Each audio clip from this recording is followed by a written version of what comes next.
Voici la présentation du Yaesu FTM 6000.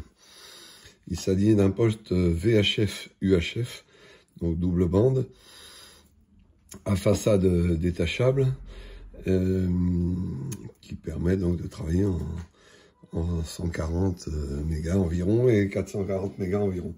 Alors, dans la boîte, on trouve un manuel. On trouve également le kit des ports de la façade, un câble d'environ 3 mètres, un support de façade justement pour pouvoir la fixer ailleurs, et puis habituellement support micro, un peu de visserie et fusible de rechange pour pouvoir installer l'appareil. Voilà.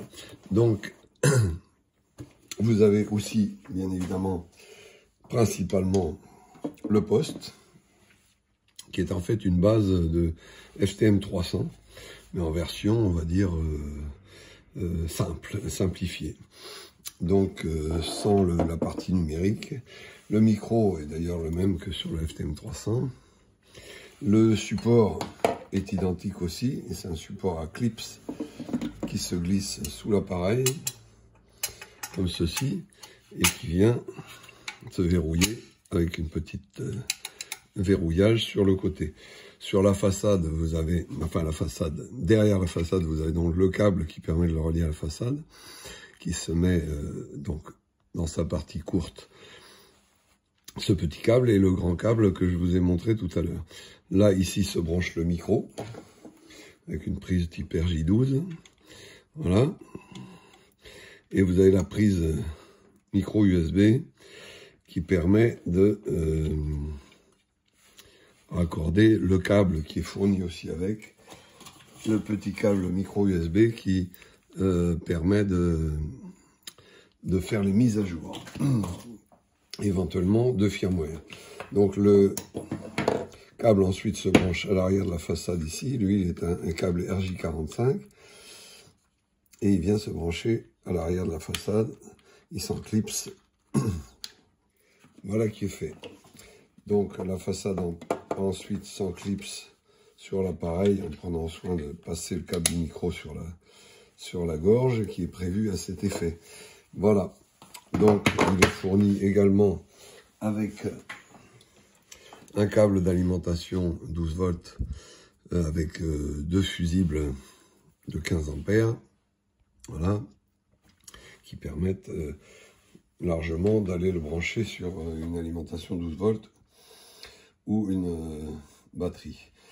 Le câble se branche donc ici. Le poste s'allume parce qu'il était allumé. Voilà, l'allumage se fait ici et l'extinction se fait également sur le même bouton en façade. Voilà. Hop, on reste appuyé dessus 3 secondes, il donne la source d'alimentation et ensuite il vous affiche la fréquence directement.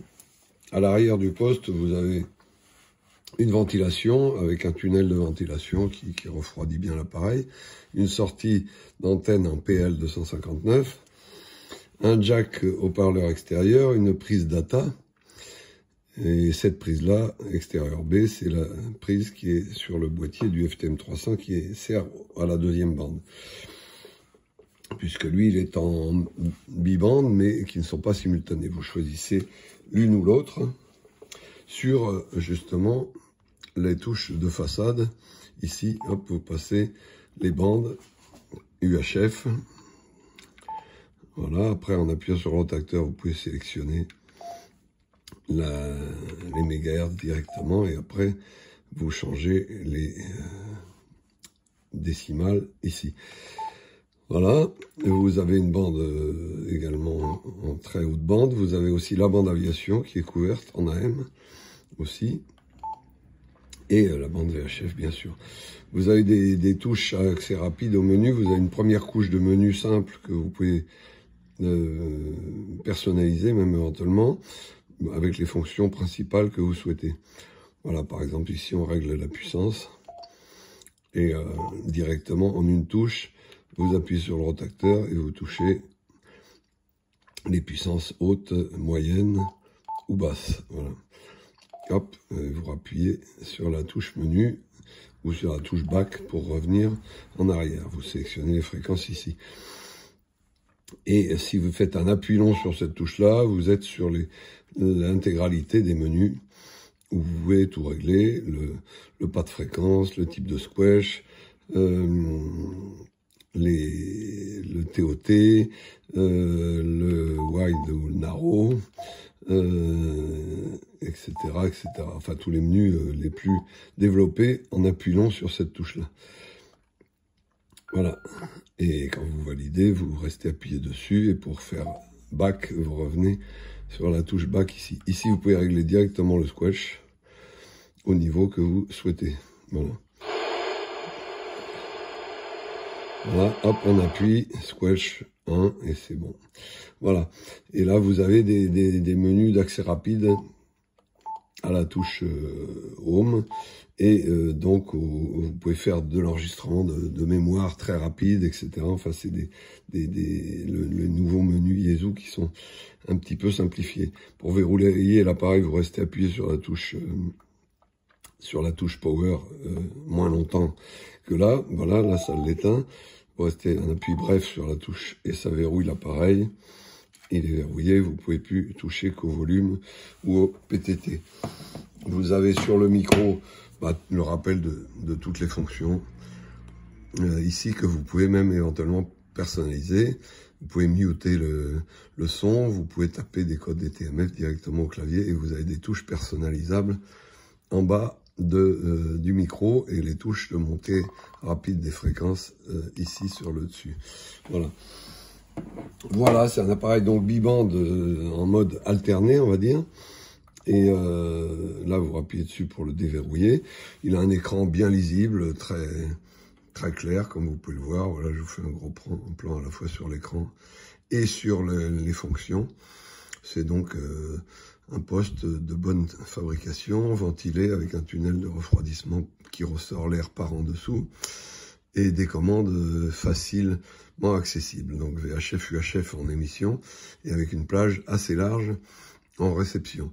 Et avec la bande aviation incluse en AM, vous avez aussi une puissance de sortie de maximum 50 watts en FM et environ 40 watts en FM UHF et 50 watts donc en VHF FM. Voilà, donc un appareil, voilà, un FTM 300, une base de FTM 300 ultra simplifiée en biband VHF UHF. Vous retrouverez évidemment cet appareil sur notre site internet pendant sa période de commercialisation www.gotechnique.com. Moi,